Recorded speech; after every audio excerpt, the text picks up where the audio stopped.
Olá, turma linda de quarto ano da quarentena, como vocês estão? Estamos estudando geografia. Adoro! Vambora! Essa aula de geografia é número 22, tá bom? Nela a gente vai conversar sobre o setor terciário da economia. Por quê? A gente já conversou sobre o setor primário, sobre o secundário, agora é o terciário. Vamos lembrar? Setor primário é o primeiro, né? É aquele ligado à natureza, é aquele onde existe a agricultura, a pecuária, o extrativismo, né? Então, ele é o que acontece primeiro na nossa economia. É de lá que vêm as matérias-primas para o setor secundário funcionar. Que é o setor secundário é o que retira todas essas matérias-primas da natureza para transformar em produtos novos, tá bom? E cabe ao setor terciário, né, integrar tudo isso e oferecer os serviços. Então vamos lá. Setor terciário é a área da economia que integra as atividades do comércio e prestação de serviços. Então, no setor terciário, a gente vai ter para vender, para comercializar os produtos que foram fabricados lá no setor secundário, tá bom? É também no setor terciário que existem a prestação de serviços. E a gente vai ver o que são esses serviços. O setor de serviços ele é amplo, né? E ele não é um produto em si, ele é um serviço. Por exemplo, todo tipo de atividade oferecida a nós, consumidores. Então, o conserto mecânico, trabalho doméstico, o auxílio para aparelhos e tecnologias, as atividades educacionais, auxílio jurídico, que é o advogado, né, por exemplo, telemarketing, lazer, turismo, segurança, transporte, entretenimento, tudo isso está ligado ao setor terciário e são prestação de serviços, tá bom? Alguns exemplos de trabalho do setor terciário são professores, advogados, mecânicos, garçons, guias turísticos, atendentes comerciais, porteiros, seguranças particulares, vendedores, administradores, programadores, web designers e muitos outros. Então, percebeu? A maioria das pessoas trabalha aonde? No setor terciário da economia, ok? O setor do comércio também acaba por incluir uma grande quantidade de trabalhadores informalizados, ou seja, que não são burocraticamente registrados e não contribuem com impostos. Esse tipo de ocorrência é bastante comum em países subdesenvolvidos e emergentes, como o Brasil, e ilustra a categoria dos camelôs, dos vendedores ambulantes, entre outros. Agora, preste atenção numa coisa. A gente falou anteriormente que no setor terciário é que onde trabalha a maioria das pessoas, né? Na prestação de serviços, no comércio, né? Mas por que existem os trabalhadores informalizados, que não são burocraticamente registrados? Porque eles não conseguiram emprego, né? Então tá faltando emprego formal, né? Formal é o contrário do informal, né?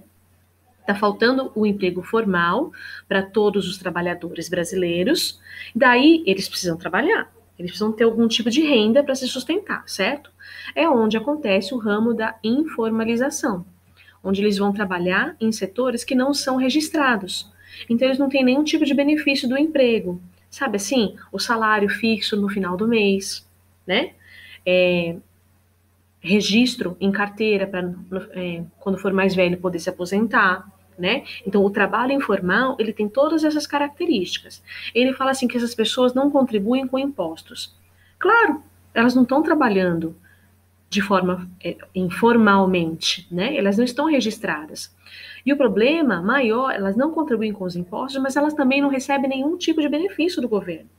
Elas não vão conseguir nenhuma assistência à saúde, elas não vão ter aposentadoria garantida quando forem mais velhos, né? Elas não têm, por exemplo, se ficarem doentes, elas não conseguem receber um salário do governo nesse período onde elas estiveram doentes, tá bom? Se elas perderem o local de trabalho informal, por exemplo, elas não recebem o auxílio desemprego porque elas perderam esse único setor que ela conseguiu trabalhar, tá bom? Então, o setor informal é muito grande no Brasil, Porque veja só o que ele falou. Nós somos um país subdesenvolvido e emergente. Significa o quê? Que a gente está querendo crescer. Nosso país está querendo crescer, querendo se desenvolver, tá? Mas nós ainda não conseguimos. Daí, falta emprego para todo mundo, daí surgem os empregos informais. Por quê? Porque não conseguiram emprego, né? E aí existe um ciclo, né? Essas pessoas não conseguem emprego, ficam com dificuldade de se manter, né, economicamente falando, manter suas famílias, pagar seu aluguel, suas compras, né, de alimentação, enfim, e acabam que não conseguem um emprego melhor, e acabam continuando na rua, sabe assim? Então, assim, é uma situação bem complicada para quem está no setor terciário na forma informal, tá bom? Que é o informal, que ele falou, que é o camelô, o vendedor ambulante e entre outros, tudo bem? Compreendendo os significados. Então, aqui, como sempre, né, a apostila oferece para vocês o vocabulário do texto para você poder compreender melhor e ampliar conhecimentos, né? Lembrando que isso é um mini dicionário, tá aqui, ó. Michaelis é o nome do dicionário, tá? Você consegue consultar na internet, tá bom? Lá no site do UOL, tá? Mas aí, faça a leitura do vocabulário, você. E agora, nós vamos responder. Lembrando, só estou aqui te ajudando nas respostas, não é obrigatório que seja a mesma coisa, a não ser que seja do próprio texto, né, gente? Aí não tem jeito. Mas você pode até responder com as suas palavras. Defina o que é o setor terciário da economia. Setor terciário da economia é a área da economia que integra as atividades do comércio e prestação de serviços. Encontre no caça-palavras 3 exemplos de trabalhos do setor terciário. Muito fácil, né? Então, nós temos professor, porteiro e o vendedor. Eu contribuí um pouquinho mais, eu trouxe outras, só para a gente pensar no setor terciário. O setor terciário oferece serviços, ele não oferece um material. Não é como no setor secundário, que é a indústria, que ela retirou do setor primário a matéria-prima, transformou, processou aquele produto e transformou em algo novo para vender, né? O setor terciário não tem um produto, ele tem um serviço. Então, quem mais? Além de professor, vendedor e porteiro, quem mais? Nós temos o corretor de imóveis, agentes de turismo, médicos, enfermeiros, bancários, atores, cabeleireiros, manicures, motoristas, percebeu? É uma gama muito grande, muito diversificada de ofertas de trabalho, possibilidade de trabalho, de profissionais que atuam no setor terciário. Então, quando a gente pensa no primário, pensa natureza, agricultura, pecuária, né? Secundário, são as indústrias. Então, tem lá os trabalhadores que vão trabalhar dentro das indústrias. E no setor terciário tem os trabalhadores específicos dessa área, que são igualmente importantes.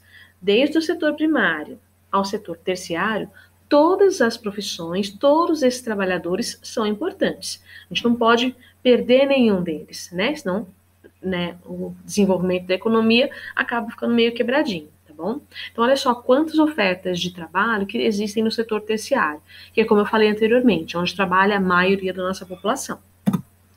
Observe os exemplos de trabalho do setor terciário e responda. Então, tem aqui a profissão e o local de trabalho.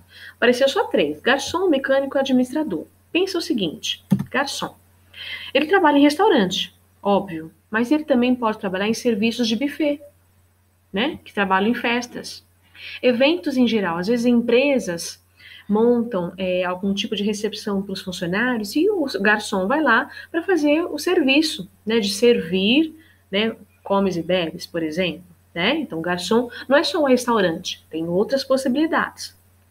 Mecânico, a gente fala em mecânico, pensa só no carro, né? Então, mas ele não trabalha só na mecânica. Ele pode trabalhar na concessionária de venda de automóveis, oficinas ligadas a seguradoras, por exemplo. E também tem o mecânico de avião, né, gente? Não tem só mecânico de carro. Tem mecânico de avião, tem mecânico do trem. Então, olha só outras profissões, outras possibilidades que se abrem aí. E o administrador. O administrador, ele vai administrar, ele vai cuidar, né? E aí tem vários tipos. Tem um administrador de escola, de empresas, um administrador de um hospital, administrador dentro do banco, um administrador de uma área rural, por exemplo, que tem que ter alguém para administrar a fazenda, um sítio, por exemplo, não é isso? E bye, bye! Espero que vocês estejam gostando dos vídeos, deixa um like aí, não esquece que os vídeos a professora monta a partir das aulas da apostila, que estão disponíveis lá no Educa Tabuão ou no Tabuão Estude em Casa com a Planeta. A Pro sempre deixa o link dessas apostilas na descrição dos nossos vídeos, né? E até a próxima!